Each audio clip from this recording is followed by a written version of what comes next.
Hello everyone, আসসালামু আলাইকুম। আমি ফারহানা নাসরিন, ফারহানা ফ্যামিলি ব্লগে আপনাদের জানাই স্বাগত। আজকের পর্বে আমি করে দেখাবো চিকেন বলস রেসিপি। চলুন তাহলে দেখে নিই কীভাবে তৈরি করতে হয়। চিকেন বল তৈরি করার জন্য আমি এখানে হাড় ছাড়া 300 গ্রাম মুরগির মাংস নিয়ে নিলাম। আর নিয়ে নিচ্ছি 2 পিস পাউরুটি, ছোটো ছোটো করে টুকরো করে ছিঁড়ে নিচ্ছি।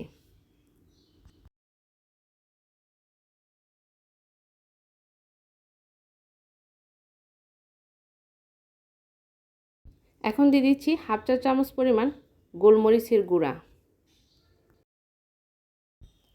আর দিয়ে দিচ্ছি 1 চা চামচ পরিমাণ আদার পাউডার, আর দিচ্ছি স্বাদ মতো লবণ, আর দিয়ে দিচ্ছি 1 চা চামচ পরিমাণ রসুন পাউডার, আপনারা চাইলে পেস্টও দিতে পারেন। এখন দিয়ে দিচ্ছি 2 টেবিল চামচ পরিমাণ কর্নফ্লাওয়ার।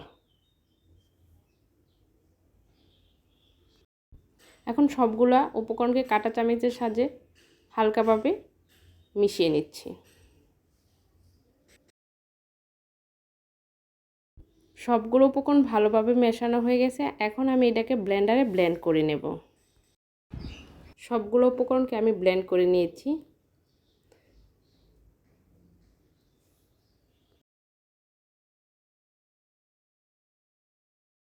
এখন এর মধ্যে দিচ্ছি কুচানো কাঁচামরিচ।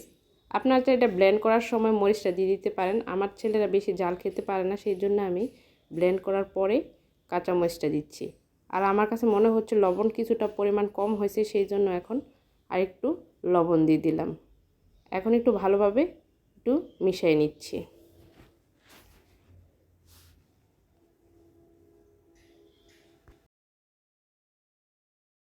মেশানো হয়ে গেছে।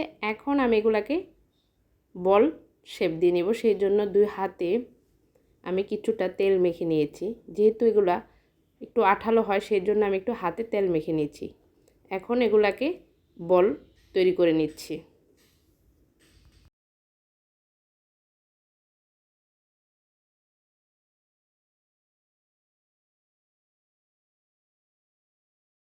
দেখুন সবগুলা বল তৈরি করা হয়ে গেছে। এখন এগুলাকে সিদ্ধ করে নেব।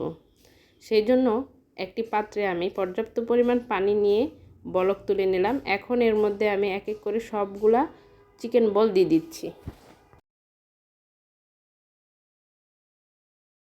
চিকেন বলগুলোকে আমি 10 মিনিট সিদ্ধ করে নিচ্ছি। এখন একটা স্ট্রেনার মাধ্যমে এগুলা তুলে নিচ্ছি।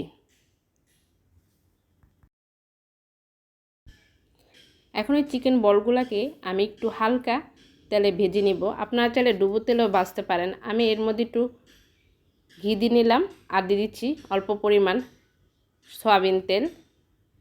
তেলটা গরম হয়ে আসছে। এখন এর মধ্যে আমি চিকেন বলগুলা দিয়ে দিলাম।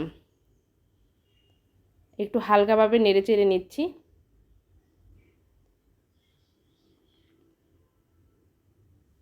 তৈরি হয়ে গেল চিকেন বলস। আশা করছি আমার আজকের রেসিপিটি আপনাদের কাছে ভালো লেগেছে। ভালো লাগলে প্লিজ আমার চ্যানেলটাকে সাবস্ক্রাইব করে আমার পাশে থাকবেন, আর ফ্যামিলি ও বন্ধুদের মাঝে শেয়ার করে দিবেন। আমার আজকের রেসিপিটি আপনাদের কাছে কেমন লাগলো সেটা কমেন্টসে আমাকে জানাবেন। আপনারা চাইলে এটাকে একটা শাসলিকের কাঠির মধ্যে ঢুকিয়ে এটাকে পরিবেশন করতে পারেন। আল্লাহ হাফেজ।